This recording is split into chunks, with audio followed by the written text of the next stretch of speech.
Good afternoon, everyone. Michael here from Car Crazy.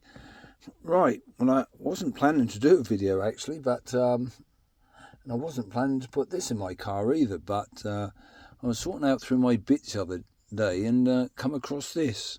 It's actually a tyre pressure monitor, like a remote one. And I remember now I'd bought it from my other car, but I think I bought it sort of just before I changed it, so I never bothered, fix it into the other car. And I found out, so I thought, sod it, I'll try it on here. So I have.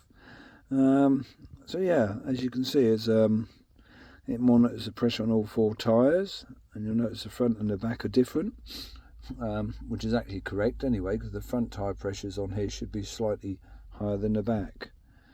And this is in bar. I'll set it for bar, but you can have PSI, but here everything uses bar, so it's on the car in bar as well. So yeah, I've got it in the center console here. It's actually got I can't even see it from there or not. Let's have a look. But underneath here, that's actually a solar panel part, and you stick it on the window. But I didn't really want to stick it on the window, so I opted for putting it on here instead. As you can see, it doesn't take up much space, and it looks really neat. It almost looks like it's part of the car, and it come with it.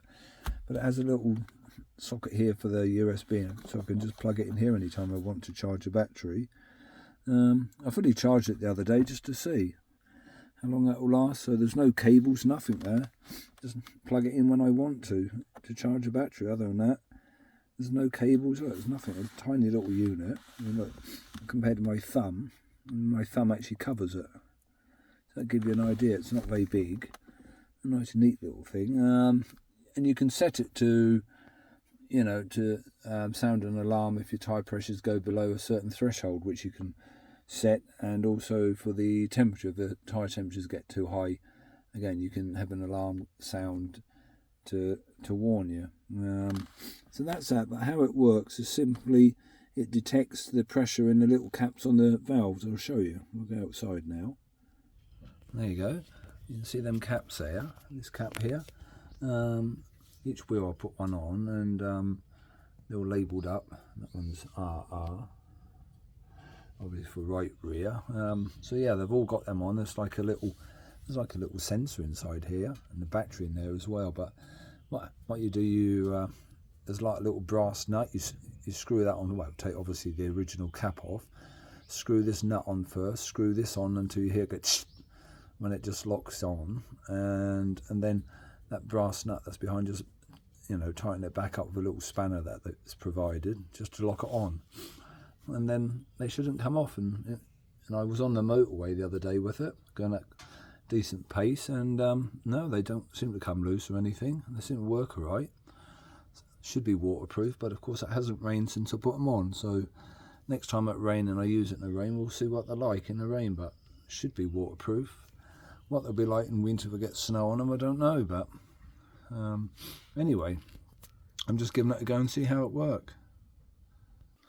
So yeah, that's a little unit, but yeah, it's only a tiny thing. It's nice and neat as well. So yeah, so I'm just put it in, but it's totally by accident. I didn't buy it. There's I did buy it originally, but not now. But as I happened to find that, come across that, and I realised, oh yeah, I bought that. Forgot about the thing, and I thought, well, I'll stick it in the car and try it and see how it worked over the next few weeks, months, whatever. But at the minute, it seems to do its job, and so it's quite handy. Anyway, I thought I'd just tell you about that. Next Monday I'm going to the Japan Mobility Show. I've decided to go Monday. One reason is less people than a weekend, of course, and on the Monday they also got supercars there as well, which I can have a look at. So if I go, I'm not sure if every day they have. I know after that they don't. Tuesdays through to the end of the week there's no supercars. So up to Monday they have. So I'm going then, as well as looking at the new Land Cruisers and other bits and pieces. I can have a look at the supercars. Not that I'm going to buy one, of course, but fun to look at anyway.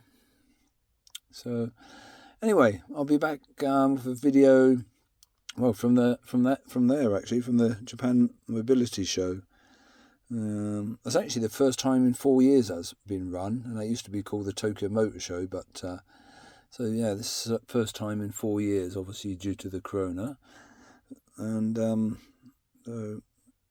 it's quite different, the style now, how it is to the original show. So that'll be interesting to go see it. Okay, thanks for watching. Bye.